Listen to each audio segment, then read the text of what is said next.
আইপিএলে Kolkata night Riders দলে নতুন করে জায়গা পেয়েছেন জিম্বাবুয়ান পেসার ব্লেজিং মুজারাবানি। বাংলাদেশের বাঁহাতি পেসার মুস্তাফিজুর রহমানকে ছেড়ে দেওয়ার পর তার বদলে এই পেসারকে দলে নিয়েছে ফ্র্যাঞ্চাইজিটি। এদিকে কেকেআরের হয়ে খেলতে গিয়ে মুজারাবানি পাকিস্তান সুপার লিগে খেলার সুযোগও ছেড়ে দিয়েছেন। সেখানে তার ইসলামাবাদ ইউনাইটেডের হয়ে মাঠে নামার কথা ছিল। ক্রিকেট বিষয়ক ওয়েবসাইট ইএসপিএন ক্রিকইনফো জানিয়েছে মুজারাবানি ইতিমধ্যে দলটিকে নিজের সরে দাঁড়ানোর সিদ্ধান্তটি জানিয়ে দিয়েছেন। শুক্রবার কেকেআরও তার সঙ্গে চুক্তির বিষয়টি নিশ্চিত করেছে।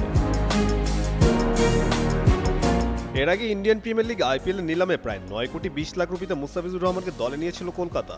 তবে পরে তাকে ছেড়ে দেওয়া হলে তিনি লাহোর কালান্দার্সের হয়ে পাকিস্তান সুপার লিগ খেলতে চুক্তিবদ্ধ হন। পিএসএল শুরু হবে 26 মার্চ আর আইপিএল মাঠে গড়াবে তার দুদিন বাদে। সম্প্রতি অনুষ্ঠিত টি-20 বিশ্বকাপের দুর্দান্ত পারফরমেন্স করেছেন মুজারাবানি। 6 ম্যাচে 13 উইকেট নেওয়া এই পেসার টুর্নামেন্টের শুরুতেই অস্ট্রেলিয়ার বিপক্ষে 4 উইকেট নিয়ে বড় জয়ে গুরুত্বপূর্ণ ভূমিকা রাখেন। আর এরপরেই যেন কপাল খুলে যায় ব্লেজিং মুজারাবানির, সুযোগ মিলে বিশ্বের 1 নম্বর লিগে।